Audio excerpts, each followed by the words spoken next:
Hey, and welcome to Movie Recap. Today I will discuss the comedy, horror, and mystery movie Vivarium. Beware of spoilers, take caution, and be cautious. At a modest school, Gemma teaches kindergarten. She joins her lover Tom, who works as the groundskeeper at the school after her classes. The couple is presently searching for a new resident since they want to start a family. So they make their way to Yonder, a modest real estate firm. As soon as the pair arrives, a man greets them and introduces himself as Martin. Martin starts by describing Yonder, a neighborhood, and how it would be ideal for young couples seeking a new house. Martin is a bit weird, talking and acting strangely. Tom and Gemma observe, but they still listen to him. Martin extends an invitation to Yonder, but they declined. Gemma protests that they aren't interested in a suburban home. But Martin insists that the low prices draw more buyers and warns Tom and Gemma that the supply of homes may soon run out. Finally, Gemma decides that it wouldn't harm to have a brief look, and they decide to follow Martin. They travel some time before reaching Yonder. Yonder is crammed with endless rows of identical dwellings that blend. Martin leads them inside the 9th residence after they arrive. Martin offers drinks and snacks as they move around the rooms, but the pair declines. When they reach a nursery after going upstairs, Martin inquires as to if they are parents. Martin imitates Gemma's speech, even sounding and acting like her when she responds, no.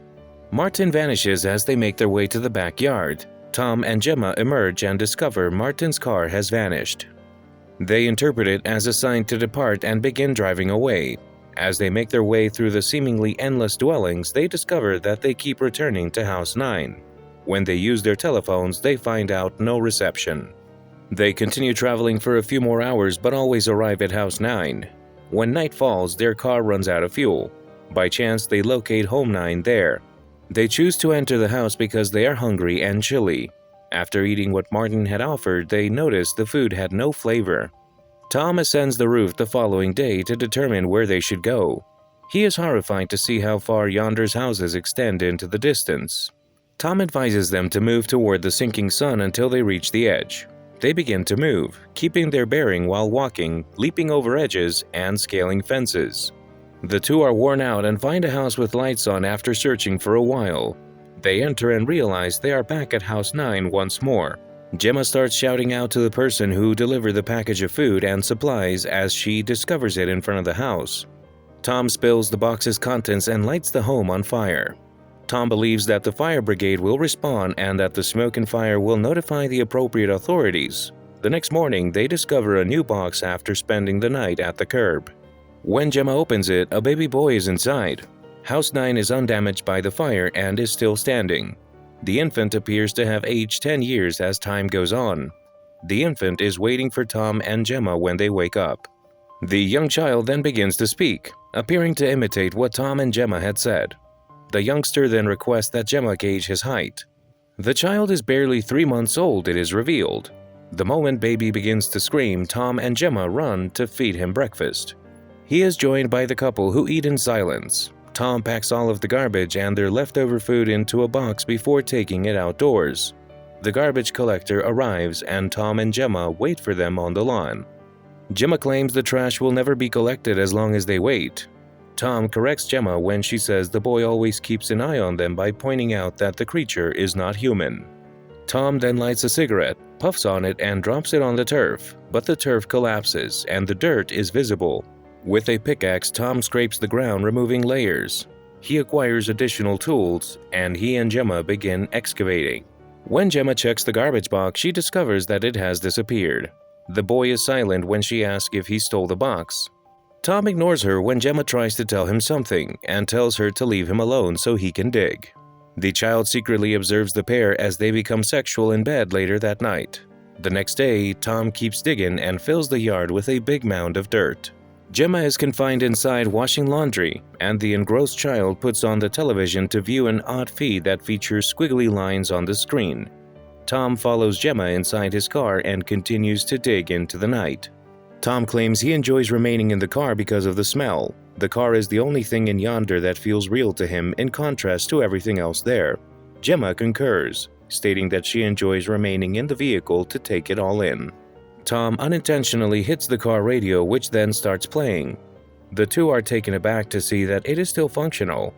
They emerge and dance, looking joyful for the first time. The boy observes them before eventually dancing along. He steps in Tom's path and trips him. Tom stumbles and strikes the curb with his head. He takes up the youngster and throws him onto the pavement out of rage. When Gemma checks on the youngster to see whether he's okay, he looks fine and grins. Despite Gemma's worries, the youngster gets back up and continues dancing. Gemma is putting the boy to bed later. She tries to explain to the boy why she and Tom choose to stay apart from him by telling that he must understand that she and Tom cannot always be with him. The child calls Gemma his mommy as he nods and bids her good night. He is corrected by Gemma, who claims she is not his mother. The boy then begins to scream and Gemma tells him to stop, saying they have fulfilled his requests. The youngster begs Gemma to be his mother when she asks him what he wants.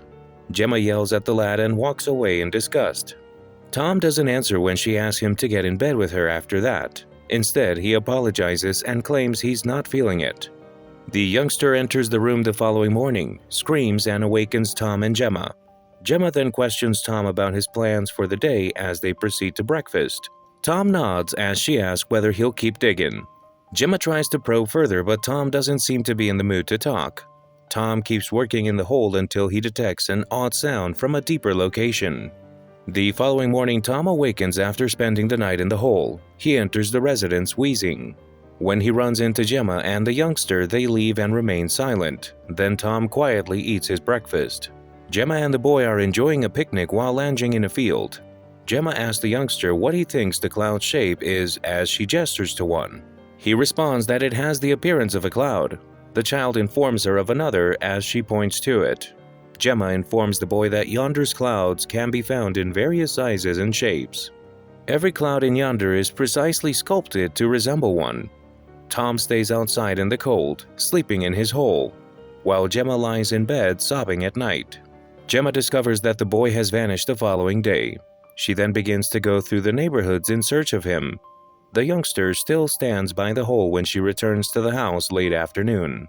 When Gemma goes over to him and asks him where he's been all day, the youngster chooses to give her a book rather than respond. When Gemma opens the book, she discovers it is filled with bizarre and alien symbols. The book looks to be an educational research work written by someone or someone researching people. It includes pictures and figures that explain how people live and reproduce. Tom decides to continue sleeping in the hole because he won't sleep in the house. Unfortunately, this has set off a coughing fit for him. Despite being uncomfortable, he chooses to stay outside in the cold. Gemma speaks with the youngster and inquires as to his whereabouts.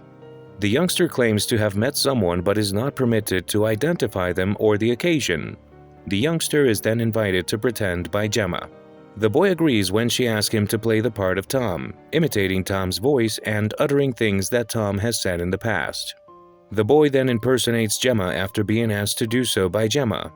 When she finally instructs the youngster to behave like the person he encountered before going missing, the boy begins to snarl. The boy's neck develops 2 lumps and he makes an unholy shrieking noise. Gemma recoils in fear as the thing starts speaking to her. The kid smiles and informs her that she is already home while she sobs and demands to go home. As more time goes by, the boy eventually becomes a man.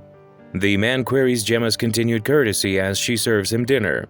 When he inquires about her fear of him, Gemma replies that she isn't sure. After that, she delivers meals to Tom, who is still inside their bedroom and blocking the door. As they eat in the bedroom, Gemma expresses guilt to Tom for not letting him kill the man when he was younger. Gemma cleans Tom after their lunch by escorting him to the restroom. Tom has bruises all over his body and clearly has problems walking. Gemma gets ready to go later that afternoon to follow the man. Gemma makes every effort to follow the man as he strolls around yonder, but it seems that the man vanishes and reappears across the neighborhoods, making it impossible for Gemma to keep up with him. That evening, a frail Tom keeps on excavating. When he does, he enthusiastically digs it out. When he succeeds, he finds that it is a bag containing a body. Fearful, he scrambles to climb out of the hole. Gemma is having a hard time navigating the way back in the meantime. She responds to Tom's call by dialing his number. She takes off running as soon as she hears Tom's voice. Tom falls on the ground on the sidewalk, unable to shout, and when Gemma does arrive, she finds Tom in pain on the floor. When she returns to the house with Tom, the door is locked. The woman attempts to knock and begs the man to let them in, but he ignores her. They spend the night inside the automobile after she carries Tom there. The next day, the man vacates the property and Gemma approaches him for assistance as Tom's condition worsens.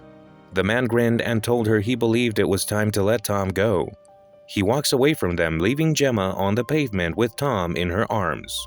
They recollect their first meeting and how Tom woke up in Gemma's place the next morning. Tom claims that when he first saw Gemma, he felt at home in her flat. Tom stops breathing after that and shuts his eyes. When the man returns with a box, Gemma opens it to see a corpse bag for Tom. She begins to wail and sob, and the male imitates her. Tom is thrown down the hole he had excavated while being placed in a corpse bag. The following morning, Gemma awakens while watching for the man to depart the house.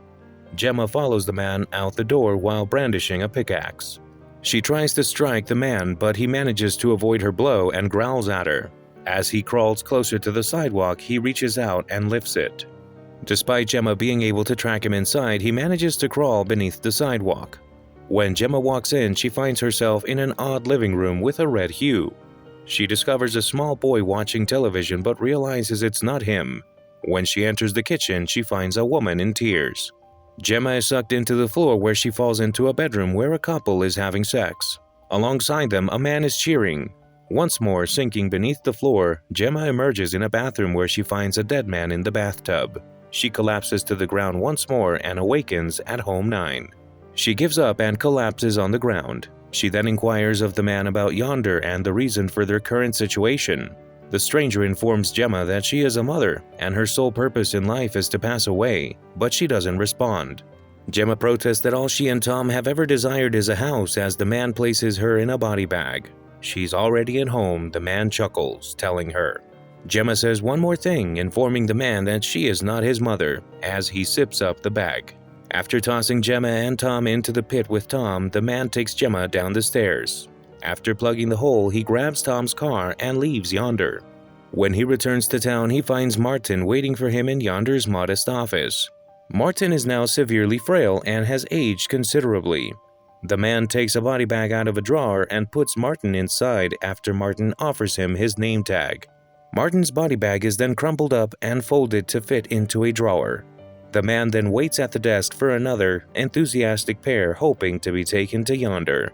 And well, that is it for today. If you enjoyed the video, please like, share, and subscribe.